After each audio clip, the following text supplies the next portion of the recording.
Hey, Jess, how are you? Good, Jason. How are you? Good, good. Welcome, everyone. Edge of Now, episode quattro, 4. Four. Yeah, Here how we are go. you? This What's is new? very consistent of us. 4 in a row? 4 weeks in a row? Yeah, I think someone people. was. Let's check and see if anyone's listening, and someone will send us a note, either on email, text, LinkedIn, that says, "Congratulations, 4 in a row." All right, we'll see. Because you don't That'll even know be if our anyone Easter listens to egg. this. Like, we get comments once in a while, but we don't even know if anyone listened to it. So, welcome, everyone. So glad you're back. Really, really excited. I am recording today from Chicago, Illinois. Jess, one of your favorite cities, right? It is one of my favorite cities. I worked for a Chicago-based startup for a couple of years and went to Chicago every other week for quite a long time. And it's one of my favorite cities to run. I love running Lakeshore Drive, across the river, all the bridges. It's literally one of my favorite downtowns to run. Yeah, I don't know if you saw my Instagram story this morning. I did. It looks Did you? beautiful. Yeah, I was out I running, was trying and to guess what hotel you were in based on your view. I've been in almost every hotel in Chicago. I But was in the Hyatt. Good old Hyatt. Good hi, old Hyatt Hotel. Where are you? Where are you recording I'm from? home in Minneapolis, and we are enjoying the final days of summer in my house. It's beautiful weather in Minneapolis this week, but you can tell fall. You can feel the weather changing. I don't know how to describe it other than that. You can feel it wants to turn. So isn't it a weird time? And we're going to talk about this. Well, we'll figure out. I'm sure one of us is going to say something goofy during this that will become the name of this episode. Right. We're going to talk about a lot of humanity, but today and technology. But isn't it a weird time with the back to school and the feelings and the emotions? And, you're going to have 3 high schoolers. Yeah. I'm dropping a kid off at college, my last kid to drop off at college. I started teaching this week. I was in Charleston yesterday. I'm in Yeah. Charleston tomorrow. Um, Crazy. It's kind of it feels like we've turned a page in a way, and Yeah. then we didn't in a way because it's still an institution that is the Mm. same. Mm-hmm. Yeah, for sure. I actually just got an automated call from the school system. I sort of love that they can do this. It rang like a phone call. I answered, and it's the principal of the high school. Welcome back, Falcons. And I listened to the whole little message. They have open house tomorrow, pictures tomorrow. And I do think about what, number one, for a couple of reasons, I think about what the school year is going to be like. As you said, I will have all 3 girls in high school at the same time this year only. This is the only year, all 3, because one will be graduating. So 3 high schoolers, which is insane, literally insane. 3 girls in high school. And I wonder what their learning environments are going to be like. One of our uh, candidates for governor in the state of Minnesota is endorsing a no phone policy in learning environments. Most schools already have a device policy, which is put them away, during learning time. And it's very specific when you can have it out for specific purposes. It's not that well enforced, of course. So my kids are always getting their phones pulled during the day because they're using it too much. It's just interesting. We're very clumsy about how we create the right learning environment, I think. I think it's such a. I mean, this is what I mean. You introduced us to what we're going to talk about today I because it's know. definitely top Sorry. of We'll mind. have to No, correct no, no, it. it's all good. I didn't even get to say what I was going to say. No, I'm just going to really quickly, from a humanity standpoint, I want to say that there is only one day ever that all 3 of your girls will have their first day at high school.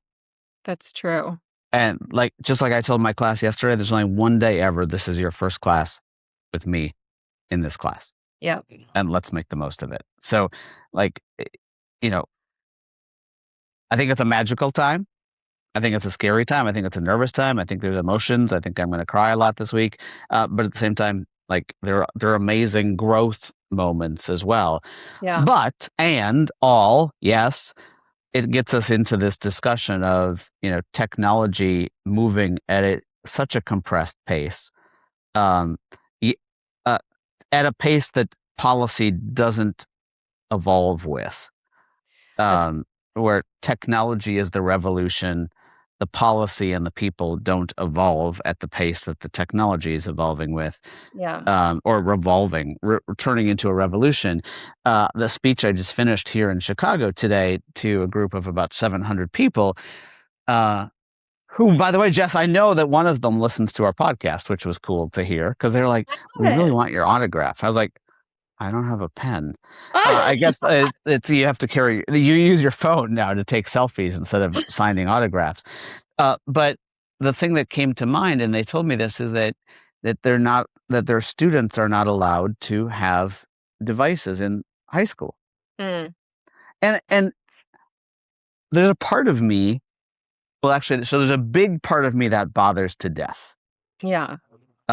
because I think that it's robbing people of capability that they're going to need in the future. Hmm. Okay. Now, that doesn't mean just plop a phone in their hand and Right. say, "Hey, you feel free to use your phone all day on anything you want to." One of the things I love, and we can talk about this in a few minutes, is like if you look at outside the United States, there's a lot of countries that have these amazing programs like Vision 2030 in Saudi Arabia and Dubai, where basically they've mandated education infuse technology into the curriculum in a Yeah. way that encourages people to stay off of the things that distract them from learning, but Hmm. use technology as a way to help them learn. And I Yeah. think that policy, I mean, I love when you say lazy storytellers and lazy at stuff. Like, I think it's Yeah. funny. But like, I think that's another area in the United States we've been lazy at, and most of the world. And and when you say lazy, I will reframe that to be not intentional. And I think that's the That's a better opportunity. way to say it. You're right. Sorry to Yeah, interrupt. That's a sometimes better I way. do mean lazy, but it's usually a lack of intention, a lack of communication. You haven't set the right tone. You haven't even told people what for. So when I think about phones in the classroom, what what I think the policy is trying to get at is using it as a crutch, as a cheating device, or the fact that it's literally distracting. They want presence. They're looking for eyeballs up. I can't even imagine being a teacher, a high school teacher, a grade school teacher, any kind of teacher, and you literally are fighting for attention from so many things that are distracting it. I want eyeballs on me if I am in lecture. If I'm lecturing, if I'm talking to you, and this is the part of the curriculum that is me talking to you, I do want eyeballs on me. I don't want headphones in. I don't want screens lit up. I want your attention right now. And then we might shift to now I want you to do something. We're going to research. We're going to find this information. You're going to, like, there might be a time where that device becomes useful for a very specific purpose. And maybe it's not during the teacher's lecture time. I think the policy is trying to get at the right things, but saying, they don't belong at all for any reason, any purpose is probably a little bit overreaching. Yeah, Sports. no, I agree. And I think that you know, telling kids, students, whomever, adults, no, oftentimes gets them to act the opposite way.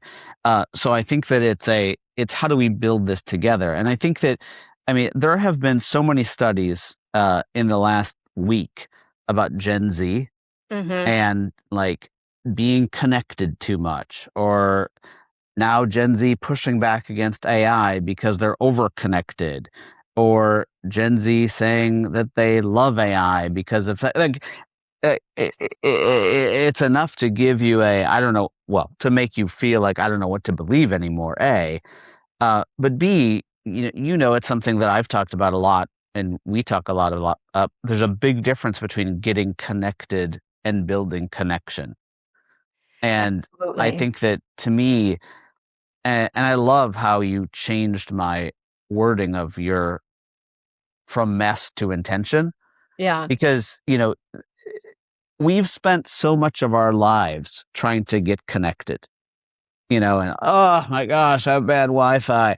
Oh my gosh, like I have no cell signal. Like the number of times that we're bitching about not being able to get connected, Right. like yet we still struggle so much in building connection into what we do. Like I said to you the other day, like there's nothing today in AI workflows that says, "Oh, now would be a good time for you to use your judgment," Mm, or "Now would be a good time for you to talk to a coworker and get their thoughts on this." Like mhm, there's none of that built in, and I don't know if I like it built in. mhm. Like I think that we should have enough agent. Yeah, I don't want to use that word. We should Agency. have enough of a harness as a human to Yeah. know that we should do that. But I still struggle with all of this, especially at back to school time, that we're focusing on the connected part, and we're treating it almost as an edge case now, and we're swinging the pendulum too far. Like, don't take your phone out, don't Mhm. use a computer. Um, Instead of like, how do you infuse humanity and technology together into a way to create a new form of beauty? Ooh, to create a new form of beauty? Pew pew pew pew. No, Wow. Wow, wow, no, wow. I don't know. I want to I, go somewhere with that. But first, I want to make sure if you're listening, you understand that this is up to us. The platforms are not going to design. it's not a frontier model CEO's job No. to do this. In fact, it's the opposite. We're going to save a special episode just for this, but I do want to talk about how algorithms actually work and the design decisions that are made because for a couple of reasons. We're seeing a lot of lawsuit activity. Meta is the current raging headline we're all going to be following for a while now around social media and addictive behaviors. And No one really even understands how big that is, Jess. I don't think. Like you said, we'll spend an episode on it, yeah, and it's not our episode won't be right. It's just going to be opinion because I don't yeah, know if there's really good answers to it. But I think I well, you've heard me say this before. I think that we're entering the tobacco phase of absolutely. social media, where probably in 2 or 3 years we're going to look at social media as a huge uh, detriment to society. Well, I mean, a lot of Yeah. us already do, but it's going to be, I'm not sure it's going to be regulated, but I do think it's going to be diminished. Yeah, it's interesting because I think social media that conversation will bleed over into chatbots. A lot of the same behaviors are going to apply to chatbots, and we've already seen it spin up in terms of protecting mental health and creating a false sense of intimacy and driving conversations down a rabbit hole. Like the platform's responsibility, where it begins, where it ends, how design decisions are made that affect that. Social media platforms were literally designed to hold our attention. Every Everything about them is designed to hold our attention. The way you get notifications on your phone to pull you back in, to check your things. And why But is it designed to hold attention? So they can sell advertising to us. Like this is a commercial platform with commercial interests. And so the reason I bring this up is that this has to be a human intervention. We have to say, where humans need to be in the loop, like the kick out that you referenced. I think it's time to talk to a human. The platform probably isn't commercially incented to do that, but we, in terms of how we design systems and experiences and sort of the high touch human, high touch digital experience that touches our workforce, that's up to us to design that in. It's not necessarily the everyday platform's responsibility to tell you how that should look and feel. yeah, it's really interesting, Jess, because I think that I was talking with one of the brilliant young professors I teach with in Charleston, and we were having this a dinner discussion that there's not enough systems thinking and design thinking into a lot of how we're using these platforms and tools today. And it really gets back to a discussion, like you said, about whose job is it. Uh, it's not I mean, the platform can do it, Right. could do it, but it's not necessarily the platform's job. I mean, this opens up, but I don't want to lose touch. I don't want to get too deep Yeah, down yeah. that rabbit hole on the connected versus connection thing, because one of the things that we were talking about in I'm teaching a happiness class this semester, Mm, and happiness, and we're looking very closely at technology's impact on happiness, mhm, positive and negative. And one of the things we were talking about related to happiness is connection. Connection mhm. drives happiness. There's a lot of studies that say that. There's not a lot of studies that say getting connected drives happiness. Yeah. There's a lot of studies that say building connection with other humans drives happiness. Mhm. So when you think about that, and we think about the world we're living in today, where instead of us having to work with a platform, the platform's learning to work with us, and we're designing the way that platforms work with us based on what's going to be best for humanity. How do you what do you think? Like, do you think that, do you think that these like forward deployed engineers need to have some humanity built into them? That's not saying they don't today, but this is different than systems implementation. Mhm. I mean, excuse me, maybe it's capital S systems implementation, which Yeah. is human systems and machine systems working together as Yeah. we start to use these tools, instead of just putting the technology in and somehow hoping magically that it makes humans connected or build more connection with each other. 'Cause think we're, I think that will fail. So I'm gonna answer this in a weird way, but hang with me for a Yeah, second. but is this a yeah, but? No, Or it's just an interest. So I listened to an interesting podcast about how the entire software development life cycle changes. by the way, speaking of podcasts, do Yeah. you ever listen to any podcasts that I send you?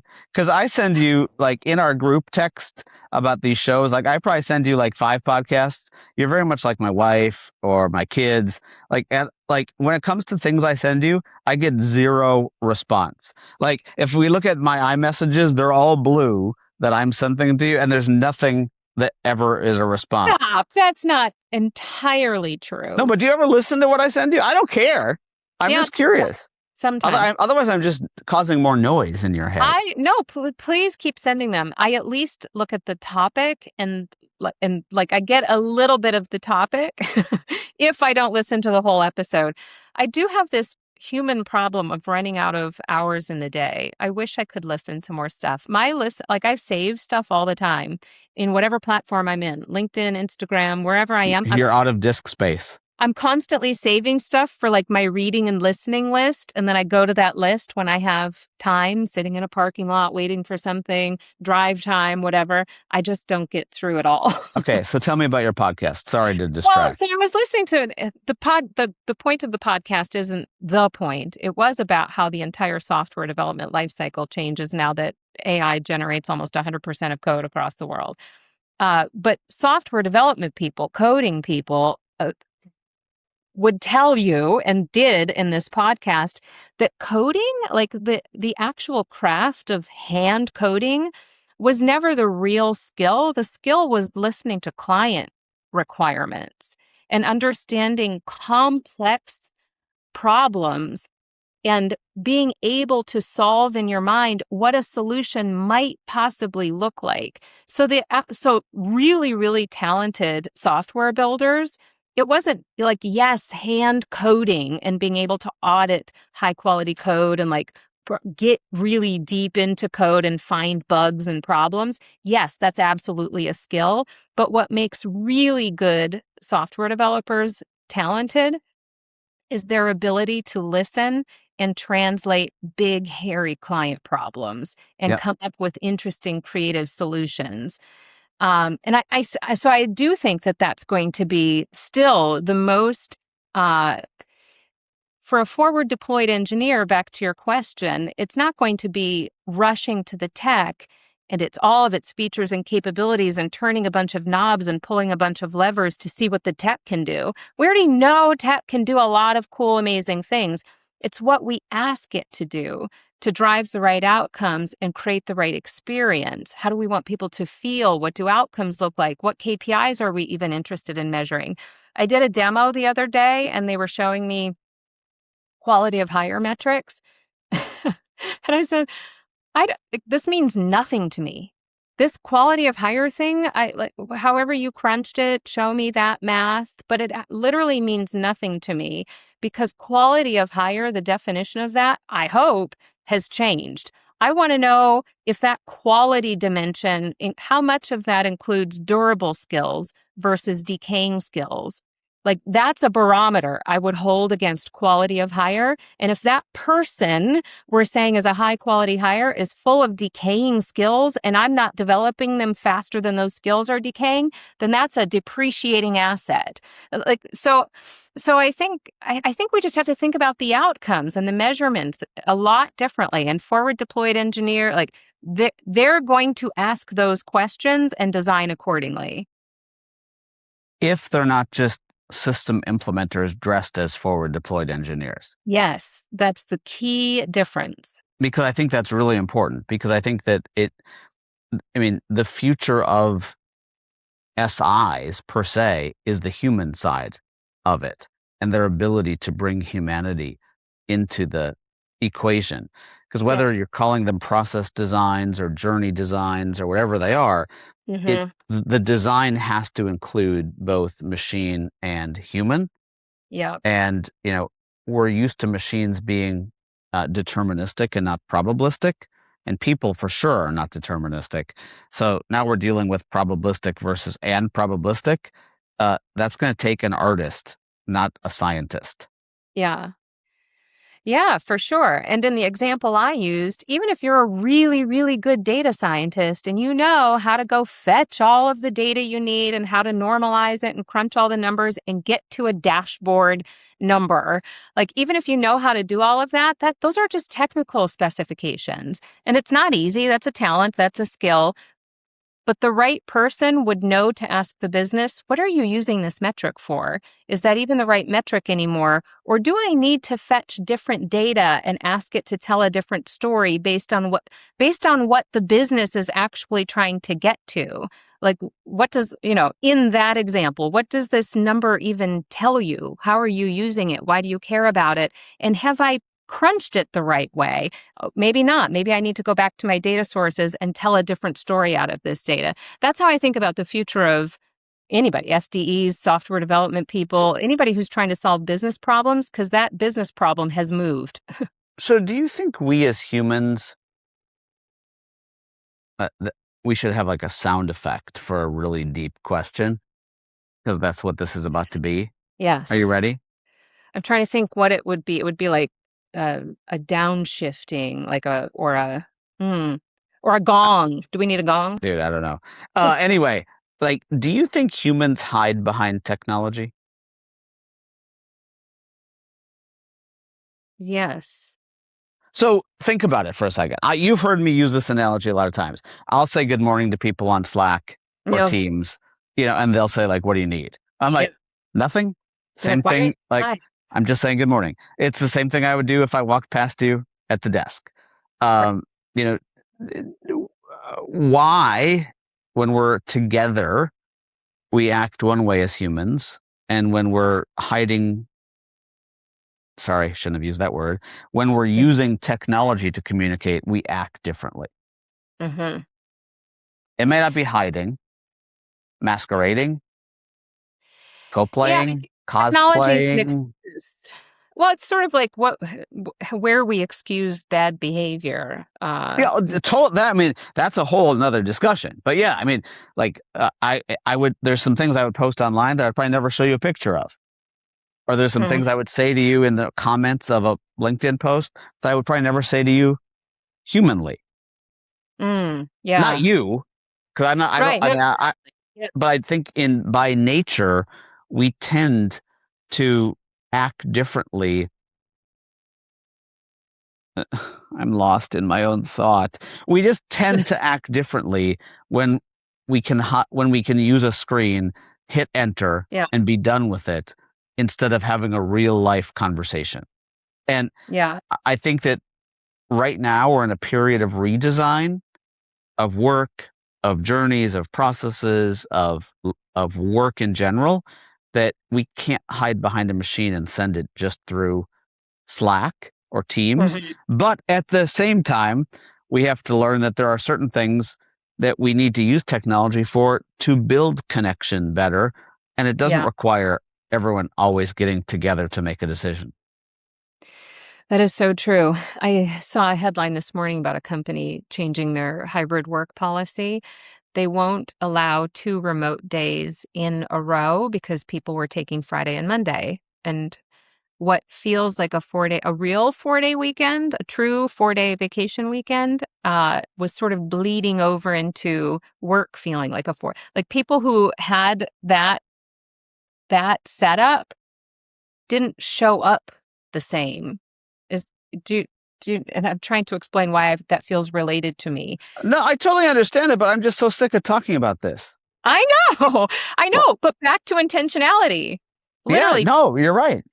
That's why we do morning scrums with our team. It was one of the first things I said on our team. We have to have, not every day, but we have to scrum as a team, meaning we all have to say hello to each other. And if someone can't make it, i.e. me today while I'm giving a speech, then the whole thing doesn't stop. Correct. And the morale goes down and everything goes down. Like, we don't move the meeting until everyone can be available. Right. Like, you keep going. Yes, exactly. You have to be so intentional about creating the right behaviors, whether you're remote, in office. It's the same as a morning stand-up with your team. If people have been around the workplace long enough, you remember going into an office every day. Maybe you still do. Maybe you're in an environment that can't work remotely. In a healthcare environment, I promise you have a stand-up around the nurse's desk. It's the same idea. It's just a quick check-in. Here's what the day looks like. Here's what we've got going on this week. It's management in the flow of work, and you don't have to be so formal about it. But when you use tech tools, screens, chat boxes, like, you have to be intentional about how you're going to recreate that for the right purpose and intention. And sometimes, so when you've seen this done best, like, what have you seen? Like, how do people build connection intentionally?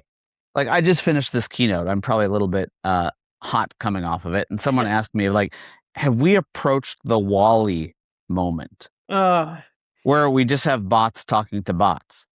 And I was like, yeah. And he's like, does that scare you? I'm like, no, for the right things, bots can talk to bots. Like, this happens a lot. Like, in life, a assembly line talks to another part of an assembly line. Like, but where humans need to be involved and should be involved, who makes that decision, and how do you design in a way where that happens? Like, I don't have that. I mean, we're teaching people how to think about that today, but do you have like what's your temperature, or what's your gauge on that? Yeah, well, I have a couple of examples. One of the old company, well, when I used to work for Doug Berg, it was at that company, Jobs to Web. Our sales leader at that company had a very strict policy he enforced. It was part of our culture, but it was his policy. When you walked into a meeting, everybody would file into the conference room. Remember those days? You'd file into the conference room. Everybody would carry their laptop, sit down at the conference room table. And what did everybody do? Kept working. Worked through the meeting. You didn't stop, and you pretended you were taking meeting notes, but people were. But people just kept working through the meeting, half an ear, listening to whoever was talking or running the meeting, but you're kind of just doing your stuff. And so his policy was lids down. In fact, don't even bring it unless you really, really need it. But everybody lids down, and he would not start until every laptop lid was down, because that was the whole, like, why are we having a meeting? Like, there's no point of us being in this conference room together unless we're actually, so we were pretty rigorous about having a meeting agenda and using it well and appropriately. Otherwise, why is the meeting even happening? And if you can be in here and continue, then you're probably not necessary. Like, we were pretty rigorous about, like, if you belong here, then be here. So that's a good example. I think we actually do a great job in our Now of Work community, Jason. We host a weekly meetup, and it's loose in parts and places, intentionally by design, but it's also a little bit structured. We have a couple of goofy rituals, and I do call them rituals very intentionally. I think communities have rituals. It's just an understood code of conduct, way of being together. It's how we say hello to each other. We're intentional about how and when we gather, how we say hello and greet each other, creating space and safety and a sense of belonging and all of the things. So we create the container very quickly and efficiently. And the way we check in with each other. Are you green, yellow, or red? How are you today? And then sharing one big thing from our week. The way we have, and it took, we evolved into it. And it's not that serious. It's not overly engineered, but it is intentional. So whether it's an actual policy, like how you conduct meetings, or whether it's just a smaller move, I do think we can be much more intent. I'm thoughtful even in terms of how I respond. Is this a text or is this a conversation? If it's a serious is this a text? Is this a conversation? How do I need to write this or say this? Like choosing the right form of communication should be intentional, not just always defaulting to the screen, the text, the easy way out. So I can't let us continue without going into the study that I wanted to make sure that I talked about when it came to connection. And we'll put a link in the chat so that you guys can see it. But I would love your thoughts on this. And I'm just going to read it to you, Jess. Gen Z treats AI as friend, new study reveals. Yeah. Gen Z users use AI technology like a friend, making and marking a shift from viewing AI as a simple task-oriented tool to a source for emotional support. Yeah. Yeah, I remember when I You started. sounded like you were prepared for this one coming. Well, started quoting. I remember in 2025, a year ago, I quoted the shift. I must have seen a headline, but I did say, I used to ask audiences, what was the number one use case for AI in 2024? And it was personal efficiency. We were all using it to draft content, write emails, whatever. Personal efficiency. So when we talk about connected versus connection, and maybe Yeah. it's not versus, maybe it's and. Yeah. So sort of personal productivity, the task rabbit, do stuff for me in 20. Right, but would you treat AI as a friend? Yeah, and that was the shift. The number one case for AI in 2025 was for, I'll say, counseling. It was Would you say AI is your friend? No. If you had to name your top Pressing 5... me for an answer. No, but many, many people would, which is the point of that study shifting. If you had to name your top 5 friends, would you name an AI tool? No, and I find that question ludicrous. But you're asking me because you're suggesting some people would. Well, I'm asking you based on what this study says. I also remember a different room we were in, Jason, co-keynoting. It was a big session. And I remember a woman in the front raised her hand and said, if you took my chatbot away tomorrow, I would be so upset. So this survey, once again, not to keep going back to data, but it said 27% say that they use the technology like a friend, marking a shift from viewing AI as a task-oriented to providing emotional support. 28% of Gen Z consult AI about personal issues they hesitate to share with other people. Yeah. And 47% use it as a friend. Yeah, I think that's interesting. And that's why we are going to do a special episode, a dedicated episode on how algorithms work. When we talk about AI literacy, I think there's a few ways to talk about AI literacy. There's how to use tools, how to prompt well, how to get good outputs, how to, what to trust, what not to trust. When I think about AI literacy, I literally think about privacy and protection. I think everybody needs to know enough to understand how algorithms work, how platforms are designed, what information they require or elicit, and knowing that they are literally designed for your attention.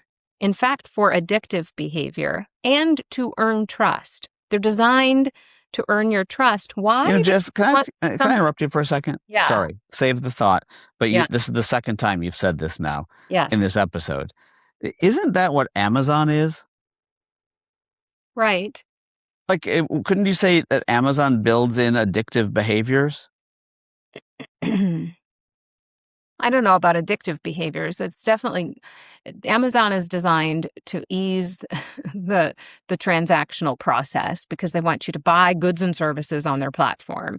Addictive, maybe, I don't know. But for sure, social media platforms and chatbots are designed for as much of our attention as possible, as much of our, I would go so far as to say addiction as possible, and as much of our trust as possible because they're based on use. They want us on the platform all the time because it consumes tokens, because they serve us ads. It is a literal commercial platform. And so even things like create an avatar, make a fun cartoon out of yourself, upload all of these images of you, and we'll make a fun emoji or avatar of you. We think, oh, how cool. Look at how cute these platforms are. No, please understand these platforms want your data. And so we're uploading all of these images. That's why we need a whole special episode about understanding why and how these things work so that you can make the right decisions and trade-offs accordingly, knowing how to protect your data, knowing where lines might be crossed that you might want to be more cognizant of, that kind of thing. So Jess, I mean, I think all of these platforms, they want you to keep coming back. Exactly. So whether it's shopping, whether it's dating, whatever it is, they want you to keep coming back. But I go back to the friend part. Let's just finish on that, if we could, for right now, because Yes. back to school, we're talking about that. You have 3 kids in high school. I'm watching college kids and have a college kid who's just starting, go to the class. Like I had them do icebreakers. They thought it was awkward. I had them talk about one thing that people wouldn't guess about them, et cetera, et cetera. Like at the end of the day, like stop asking. I have to be careful. Like stop asking about Wally and when we're Wally World. Humans still are in control. Humans still are at the helm. Yeah. Humans still do need to design. And I just see it as we have a new capability in our lives that we can design to make work and life more fulfilling and beautiful. Yeah. Back to intentionality. Have you ever looked around a restaurant or a busy wherever like there's good people watching? It could be watching people on a sidewalk or a busy restaurant. Like that's like you going to the gym, isn't it? Yes. Yeah. But you look around and everybody's on their phone, even if they're sitting with somebody like across the table at a restaurant. Like, oh, I love watching first dates or what I think look like first dates. I'm like, these people aren't going to last. But I think they like being on the phone with like the whole time. So since my kids were a young age, I make them order for themselves at a restaurant, speak for themselves, look at the server, acknowledge them, articulate I just think like knowing how to make social conversation. Even from the time they were little, they have to order for themselves, order their own Starbucks, meaning make eye contact, greet the server, answer their questions. And I feel like that's not even just a young people skill anymore. We all just have to remember how to engage. I love when I use Lyft more than Uber. I'm assuming this is an Uber as well. You can choose like what kind of car ride you want. Do you want a quiet ride or someone that's going to talk? Ride, what's the climate control you want? I ignore that. I ignore it. I think it's, can we just figure it out when we get in the car kind of thing? But I love keeping my phone down. I didn't used to be like this. I'm more intentional now. And literally looking around, especially if I'm traveling somewhere I've never, like literally look around, take in the city while you're driving through it and have a conversation with the driver. Some of the best conversations I've ever had. And then it takes people like me to have more patience to understand why you don't answer my text. True. That's more of an inundated problem, not the fact that I don't like to communicate. So, just in summary, you guys, like we really wanted to record this episode because, first of all, it's very personal to us. That the connection piece is so important, and I talk to my my own kids as well as students I work with all the time about networking. And they're like, "Well, we connected with them on LinkedIn." I'm like, "Kind of. You're halfway there to building a connection. You're connected on LinkedIn. You haven't built that connection yet." And I think that as we go back to school, we all go back to school and we're all learning together again. I think that that concept of building connection is so, so important to keep in our core. Yeah, well said. And Jess, we are going to have the conversation about social media. We are going to have a Yeah. conversation about the lawsuits.